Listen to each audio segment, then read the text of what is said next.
성경 봉독하겠습니다. 여호수아서 8장입니다.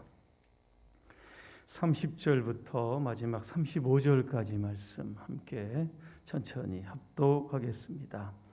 그때 여호수아가 이스라엘 하나님 여호와를 위하여 에발산에 한 제단을 쌓았으니 이는 여호와의 종 모세가 이스라엘 자손에게 명령한 것과 모세 율법책에 기록된 대로 쇠 연장으로 다듬지 아니한 새 돌로 만든 제단이라. 무리가 여호와께 번제물과 화목제물을 그 위에 드렸으며 여호수아가 거기서 모세가 기록한 율법을 이스라엘 자손의 목전에서 그 돌에 기록하며 온 이스라엘과 그 장로들과 관리들과 재판장들과 본토인뿐 아니라 이방인까지 여호와의 언약궤를 맨 레위 사람 제사장들 앞에서 궤의 좌우에 서되 절반은 그리심산 앞에 절반은 에발산 앞에 섰으니 이는 전에 여호와의 종 모세가 이스라엘 백성에게 축복하라고 명령한 대로 함이라. 그 후에 여호수아가 율법책에 기록된 모든 것대로 축복과 저주하는 율법의 모든 말씀을 낭독하였으니 모세가 명령한 것은 여호수아가 이스라엘 온 회중과 여자들과 아이와 그들 중에 동행하는 거류민들 앞에서 낭독하지 아니한 말이 하나도 없었더라. 아멘. 에발산과 그리심산이라고 하는 주제로 말씀을 드리겠습니다. 함께 인사하겠습니다. 할렐루야. 아멘. 몇 분과 인사하겠습니다. 하나님의 말씀에 순종하여 복을 받읍시다.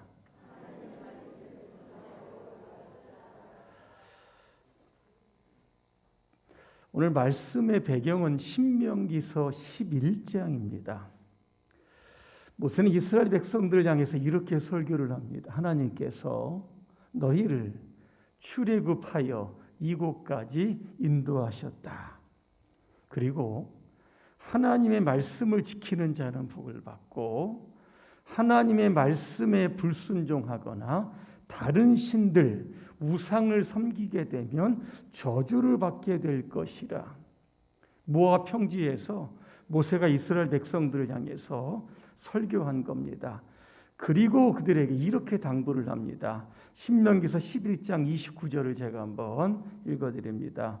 내 하나님 여호와께서 내가 가서 차지할 땅으로 너를 인도하여 들이실 때에 너는 그리심산에서 축복을 선포하고 에발산에서 저주를 선포하라 그랬습니다. 드디어 여호수아가 이끄는 이스라엘 백성 요단을 건너 가나안 땅으로 들어옵니다. 여리고성 정복했고 아이성도 정복하게 됩니다. 자, 이제 대대적인 가나안 족속들과 전쟁하기 직전입니다. 그때 여호수아는 모세가 했던 말들을 기억을 하는 겁니다. 그래서 그는 에발산에다가 제단을 쌓습니다. 번제물과 희생제물을 하나님께 드렸습니다. 그리고 나서 모세가 전에 말씀했던 율법을 돌에 기록했다 그랬습니다. 그리고 모든 백성들을 절반은 에발산 앞에 절반은 그리심산 앞에 놓고 축복과 저주의 말씀을 낭독하게 되었던 겁니다. 그럼 왜 그리심산은 축복의 산이고 에발산은 저주의 산일까라고 하는 겁니다. 학자들은 이렇게 이야기를 합니다. 그리심산은 햇빛이 많이 들기 때문에 살림이 울창하다는 겁니다. 반면에 에발산은 그늘이 진다는 겁니다. 그래서 황폐한 바위투성이 뿐이다. 산의 지형적으로 볼 때 그렇다라고 하는 겁니다. 하나님의 말씀에 순종하면 우리의 삶이 그리심산처럼 모든 것들이 풍요하고 울창하게 되지만 만약에 하나님의 말씀을 순종하지 아니하고 다른 신들을 따라가게 되면 오늘 에발사처럼 이 바위투성이인 그러한 삶이 황폐하게 된다라고 하는 것을 상징적으로 보여주었다라고 하는 겁니다.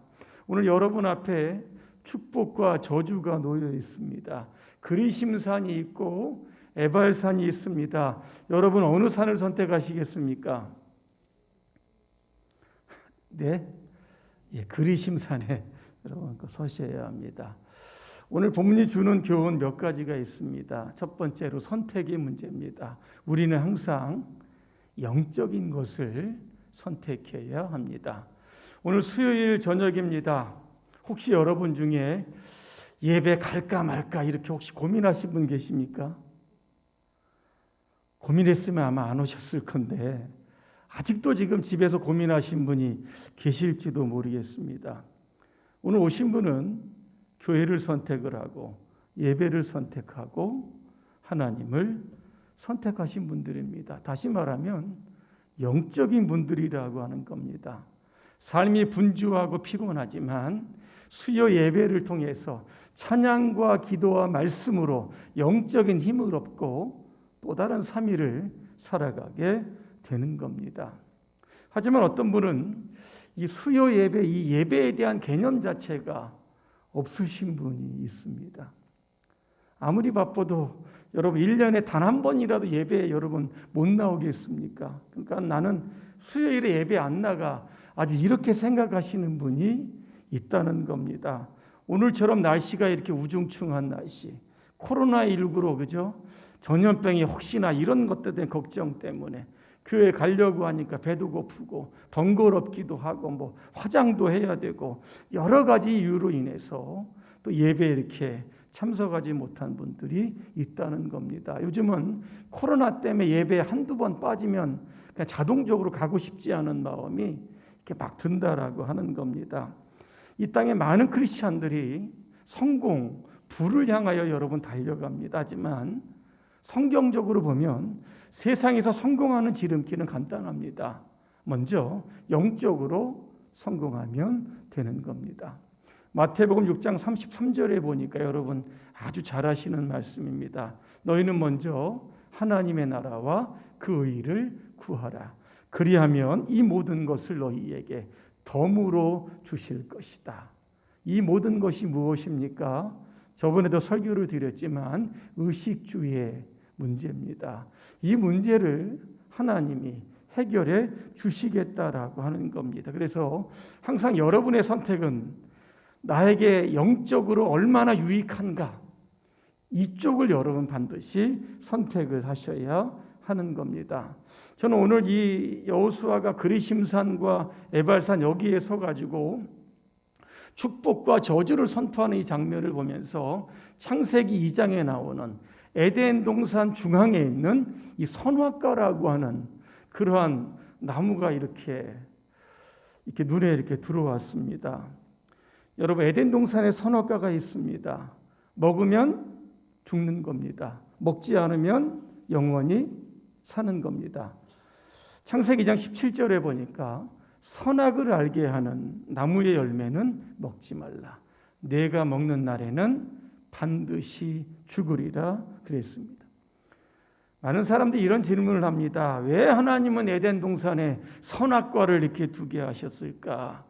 그거 선악과 없었으면 사람이 죄를 짓지도 않고 예수님이 이 땅에 오셔서 십자가에 죽지도 않으셨을 텐데 하나님은 인간을 죄인으로 만드시기 위해서 에덴 동산에 선악과를 두셨는가? 이렇게 여러분 이야기하는 분들도 있습니다. 그렇지 않습니다. 하나님은 사람을 만들 때 로봇으로 만들지 않으셨습니다. 자유의지라고 하는 것을 주신 겁니다. 선악과를 먹을 수 있는 선택과 먹지 말 수 있는 그런 선택권을 아담에게 주셨다라고 하는 겁니다. 아담은 이 자유의 의지를 선용해서 영적인 것, 하나님의 말씀을 선택해야 한다라고 하는 겁니다. 먹어야 될까 말아야 될까? 이것은 전적으로 아담의 선택에 달려 있습니다. 아담이 어떻게 했습니까? 먹었습니까? 안 먹었습니까? 예, 먹었습니다. 제가 한번 창세기 3장 6절을 한번 먹은 이유가 여기에 나옵니다. 여자가 하와입니다. 그 나무의 열매를 보니 먹음직도 하고 부함직도 하였다. 그뿐만 아니라 사람을 슬기롭게 할 만큼 탐스럽기도 한 나무였다. 여자가 그 열매를 따서 먹고 함께 있는 남편에게도 주니 그도 그것을 먹었다 그랬습니다. 먹지 말라. 하나님께서 금지령을 내리셨는데 아담과 하와는 결국 선악과를 먹습니다. 이것이 죄를 지게 되었고 이것이 원죄가 되었고 모든 인류는 이 죄를 가지고 태어나게 되었다라고 하는 겁니다. 아담 한 사람의 잘못 선택이 모든 인류를 죄인으로 만들어버리는 굉장한 비극을 초래하게 됐다는 겁니다. 창세기 13장에 보니까 아브라함과 이 조카 롯이 헤어지는 장면이 나옵니다. 아브라함이 조카를 부릅니다. 내가 좌하면 내가 우하고 내가 우하면 내가 좌하리라 그랬습니다. 이때 롯이요 눈을 들어서 요단 쪽을 바라봅니다. 사해 쪽입니다. 거기에 보니까 소할이라고 하는 곳이 있는데 물이 가득하다 그랬습니다. 여호와의 동산 같기도 하고 애굽의 나일강 같기도 하였다 그랬습니다. 롯이 그 땅을 딱 선택을 합니다. 어떤 땅입니까? 소돔 땅입니다. 겉으로 보면 굉장히 살기 좋은 풍요로운 도시입니다. 그런데 내면적으로 들어가다 보면 그 성은 동성애로 가득한 성입니다. 그래서 성경에 보니까 이 소돔에 대해서 이렇게 표현합니다. 소돔 사람은 여호와 앞에 악하며 큰 죄인이었더라 그랬습니다. 롯의 운명이 여러분 궁금하지 않으십니까? 소돔과 고모라 땅에 유황과 불이 비같이 내렸다 그랬습니다. 하여튼 그 소돔과 고모라 도시 안에 있는 모든 것들이 다 불타서 흔적도 없이 사라지게 되었다. 아브라함의 중보 기도 까닭에 이 롯의 가정을 구원하시려고 하는 하나님의 의지가 계셨습니다. 근데 롯의 사위들도 그 성을 떠나지 않았고 롯의 아내도 뒤를 돌아보다가 소금 기둥이 되었던 겁니다. 롯의 잘못된 선택으로 말미암아 그 가정이 풍비박산이 났던 겁니다. 저는 이 장면을 보면서 롯이 아브라함처럼 그냥 삼촌을 따라서 가나안 땅으로 갔다라고 하면 그도 아마 믿음의 조상이 됐을 것이고 가문이 하나님의 큰 축복을 아마 받게 되었을 겁니다. 여러분 앞에는 좁은 문이 있고 넓은 문이 있습니다. 어디로 들어가시겠습니까?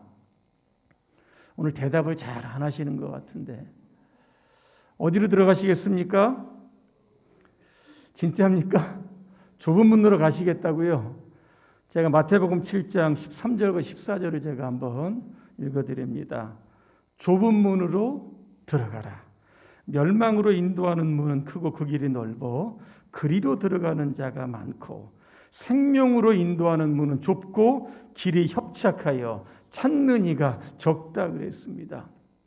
예수님은 저와 여러분들을 향해서 좁은 문으로 들어가라 그랬습니다. 문이 좁다라고 하는 것은 무엇일까?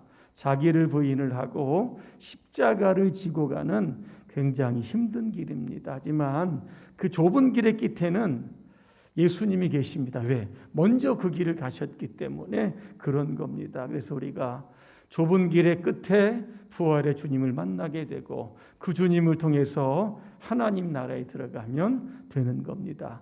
하지만 이 넓은 문은 어떤 문입니까? 성경에 보니까 육신의 정욕과 안목의 정욕과 이생의 자랑을 따라서 사는 삶이다 그랬습니다. 여러분 육신의 정욕이라고 하는 것은 내 마음이 가는 대로 막 사는 겁니다. 안목의 정욕은 뭡니까?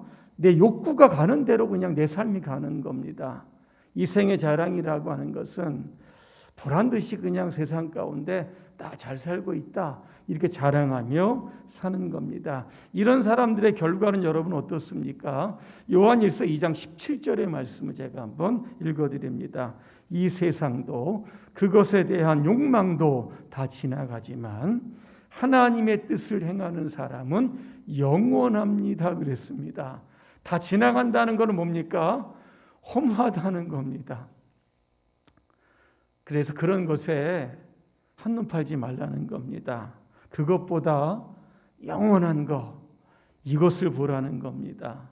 하나님의 나라, 우리를 위해 예비하신 천국을 소망하며 살라는 뜻입니다. 예수님께서 이 땅에 다시 올 때 성경에 보니까 심판을 말씀을 하십니다. 알곡은 모아서 곡간 안에 잘 이렇게 저장을 하지만 쭉정이 가라지 이런 것들은 단으로 묶어서 불에 던진다 그랬습니다. 우리 앞에 그리심산이 있고 에발산이 있습니다. 우리 앞에 소돔이 있고 가나안 땅이 있습니다. 우리 앞에 좁은 문이 있고 넓은 문이 있습니다. 둘 중에 어느 것을 선택하느냐 여러분의 몫에 달려 있다는 겁니다. 영적인 것, 영원한 것, 여러분 이거 선택하시기를 바랍니다. 그래서 이 땅에 살아가시는 동안 여러분 천대까지 하나님의 복을 누리시며 사시기를 바랍니다. 또 한 가지 우리가 오늘 본문이 주는 교훈이 무엇인가 하면 내가 선택한 것은 끝까지 믿음으로 지키고 나가야 하는 겁니다. 여러분 애굽에서 가나안까지의 거리가 어느 정도 되신지 아십니까? 약 640km입니다. 자동차로 달리면 8시간이면 도착을 합니다. 근데 걸어서 가면 당시 이스라엘 백성들이 약 200만입니다.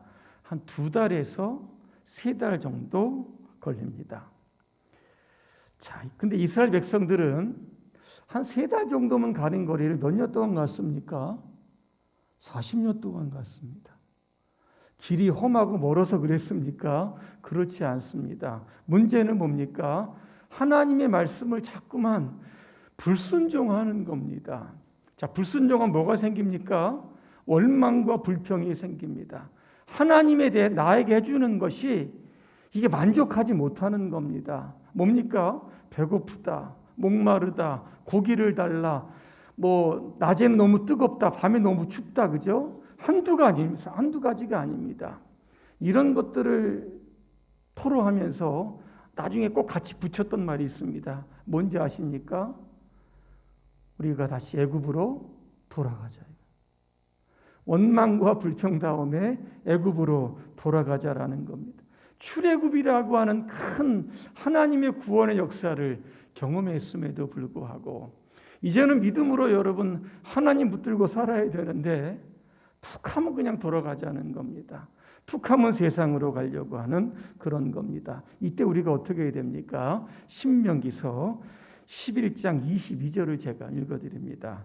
너희가 만일 내가 너희에게 명하는 이 모든 명령을 잘 지켜 행하여 너희 하나님 여호와를 사랑하고 그 모든 도를 행하여 그에게 부종하면, 옛날 성경에 보니까 부종이라고 하는 단어가 나옵니다.